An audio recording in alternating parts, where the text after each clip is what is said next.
Depuis 1999, les enfants qui naissent sont dans des fréquences beaucoup plus élevées. Lorsque nous sommes nés, eh bien, nous étions encore dans des mouvements qui étaient un peu plus lourds, et c'est pour cela que nos chakras, d'ailleurs, avaient des couleurs.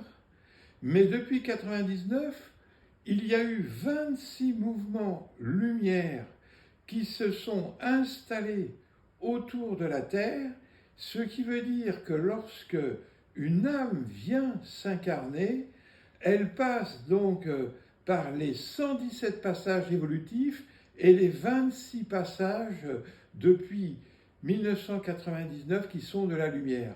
Donc les enfants qui naissent actuellement sont multidimensionnels.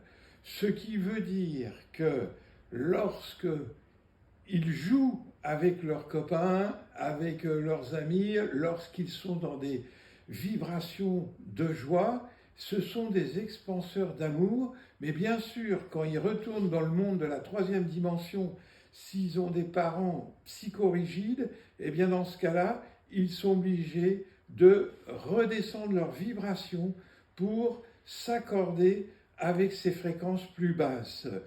Mais ce qui est formidable, c'est que ces enfants donc ont une conscience qui demande à complètement s'ouvrir pour ce nouveau monde.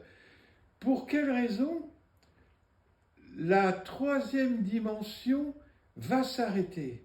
Tout simplement parce que les enfants qui naissent donc sont en fréquence élevée, et au fur et à mesure qu'une personne en 3D donc meurt, elle n'est pas renouvelée en troisième dimension.